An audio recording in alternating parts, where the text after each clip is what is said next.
Salam sejahtera, terima kasih karena bersama dengan saya di Nazilin Unity Channel. Berita penyebab Zara Khairina terjatuh daripada asrama kini menjadi tular. Tapi hari ini, satu dakwaan yang tak masuk akal telah dinafikan oleh Peguam. Peguam menyatakan bahawa dakwaan Zara Khairina dimasukkan ke dalam mesin basuh adalah satu spekulasi. Peguam mewakili keluarga Allahyarham Zara Khairina Mahathir memaklumkan video seorang wanita mendakwa bahawa pelajar berusia 13 tahun itu dimasukkan ke dalam mesin basuh adalah satu spekulasi. Dua peguam terbabit Hamid Ismail dan Sahlan Jufri dalam satu kenyataan hari ini turut menegaskan Ibu Zara Khairina Nuraidah Lamat tidak pernah memberi maklumat sedemikian kepada mana-mana pihak. Mereka sekaligus menggesa wanita berkenan menyalurkan maklumat itu kepada pihak polis bagi tujuan siasatan. Kita ingin mengecam penyebaran maklumat palsu berkaitan kes Zara. Apabila anda menyebarkan kes palsu, itu bukan sekadar menyusahkan proses keadilan untuk Zara, tapi juga akan mengguris perasaan ahli keluarga. Bayangkan, Ibu Zara tidak pernah bercakap tentang maklumat ini, tidak pernah menyebarkan tentang maklumat ini. Tapi entah siapakah yang durjana celaka itu mengambil kesempatan menyebarkan maklumat palsu. Kata peguam, semuanya itu hanya spekulasi.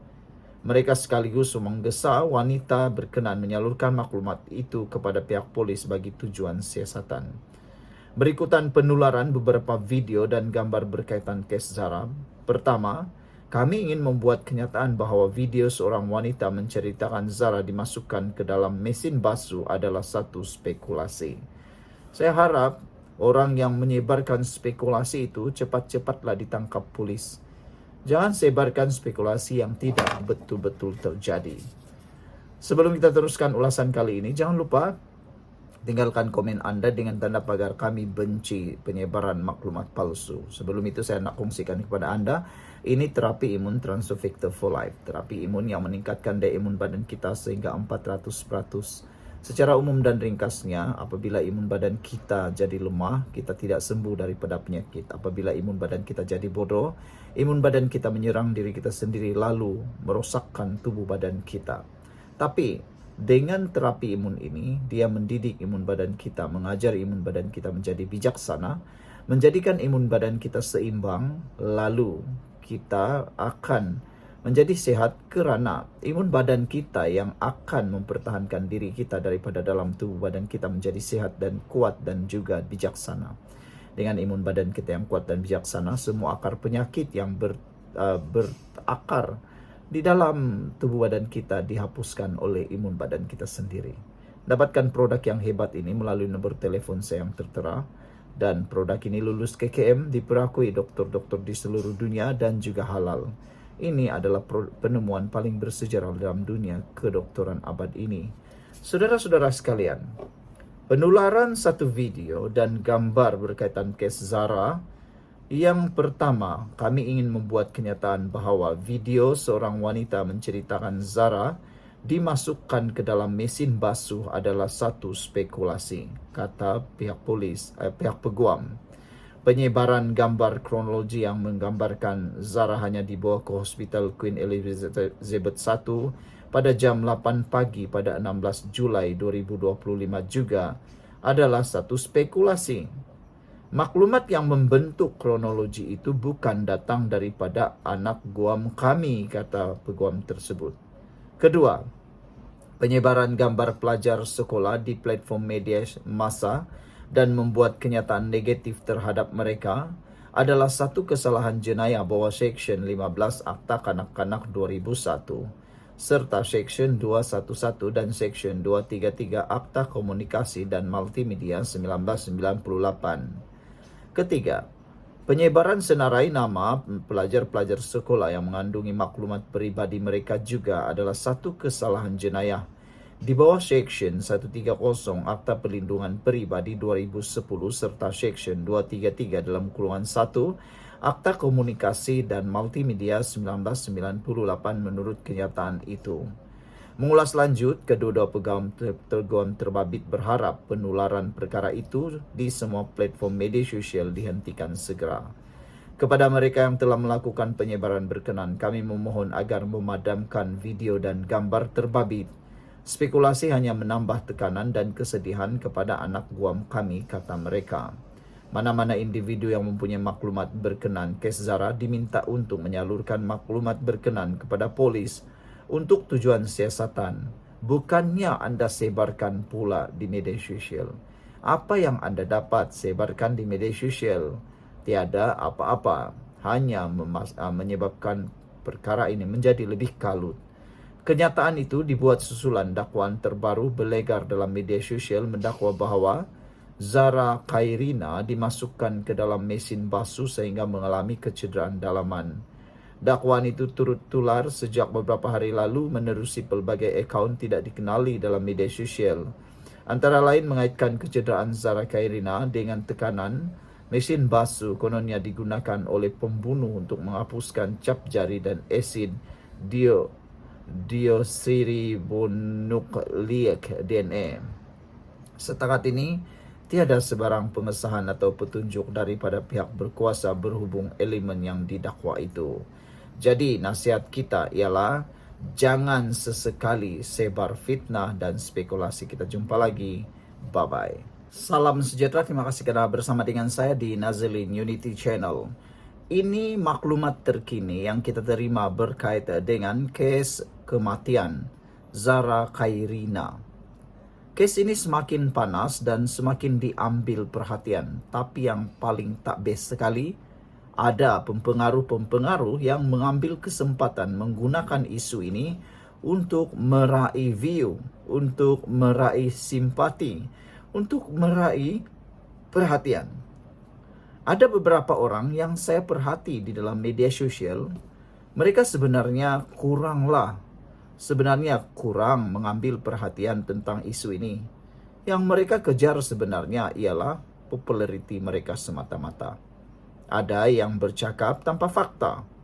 Ada yang bercakap kerana isu popular. Mereka mencuba memanas-manaskan keadaan suka ikut hati tekak mereka sendiri. Ada juga yang makin berani menyebar berita palsu. Ada yang berani sebar palsu, berita palsu, maklumat palsu di ruangan Facebook, di ruangan TikTok, di ruangan mana-mana platform media sosial.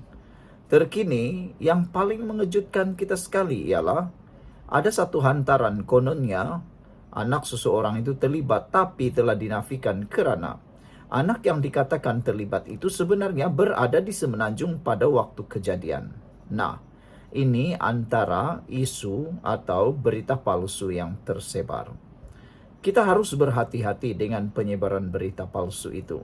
Kerana apabila berita palsu tersebar, isu makin panas, maka banyaklah orang yang akan menunggang. Tapi secara pribadi saya mengecam sekecam-kecamnya mana-mana ahli politik, parti politik yang cuba mahu menunggang isu ini. Hari ini MCMC telah memberikan penegasan bahawa semua orang yang terlibat di dalam penyebaran berita palsu berkaitan kematian Zara Khairina akan diambil tindakan. Sebelum kita teruskan ulasan panas pada petang ini, jangan lupa Anda tinggalkan komen Anda dengan tanda pagar henti sebar berita palsu. Sebelum itu, saya nak perkenalkan kepada Anda semua, ini terapi imun transfer factor for life. Terapi imun yang meningkatkan daya imun badan kita sehingga 400%. Terapi imun ini bukan saja meningkatkan daya imun badan kita, tetapi juga mendidik imun badan kita dan menyeimbangkan imun badan kita supaya imun badan kita jadi kuat melawan menyerang penyakit yang ada dalam tubuh badan kita, menghancurkan akar penyakit yang ada dalam tubuh badan kita. Apabila imun badan kita jadi lemah, kita kena penyakit dan sukar untuk sembuh. Apabila imun badan kita jadi bodoh, imun badan kita bukan sekadar tidak menyembuhkan kita, tetapi juga menyerang diri kita sendiri. Jadi, dapatkan produk yang hebat ini melalui nombor telefon saya yang tertera. Produk ini lulus KKM, diperakui oleh dokter-dokter di seluruh dunia dan halal. Dapatkannya sekarang untuk kesejahteraan hidup Anda. Dan ingat, ini mungkin jawaban yang Tuhan sediakan untuk Anda semua. Saudara-saudara sekalian, MCMC menyiasat penyebaran berita palsu berkaitan kematian Zara Khairina.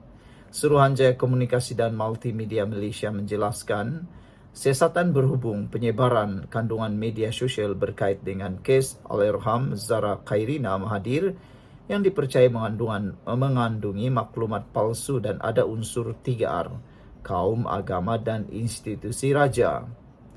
Dalam satu kenyataan hari ini, Suruhanjaya itu memaklumkan kandungan yang tular itu dikhawatiri boleh mencetuskan kekeliruan awam dan mengganggu kelancaran siasatan oleh pihak berkuasa.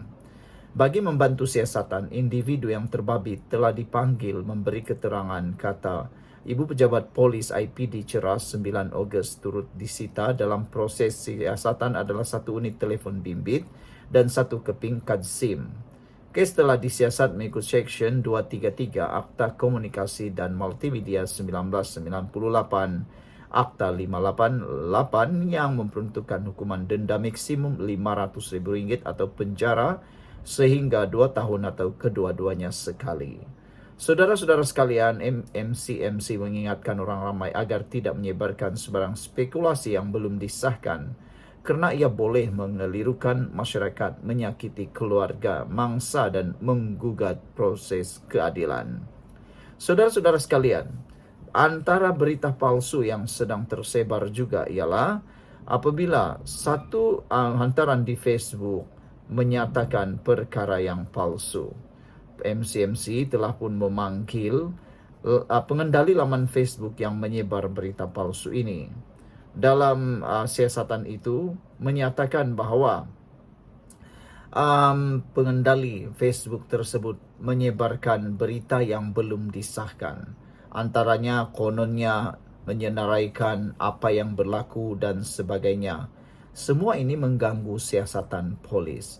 Kandungan terbabit juga dipercayai mengandungi maklumat palsu dan bersifat perkauman, agama dan institusi diraja. Ia juga dikhawatiri boleh mencetuskan kekeliruan awam selain menjejaskan kelancaran proses siasatan pihak berkuasa. Jadi, penyebaran maklumat belum disahkan bukan hanya berisiko mengguris hati rakyat waris bangsa, malah bercanggah nilai etika dan boleh mengganggu proses keadilan, kata pihak berkuasa. Sekian dulu untuk kali ini. Jangan lupa tinggalkan komen anda, tekan butang subscribe. Bye-bye.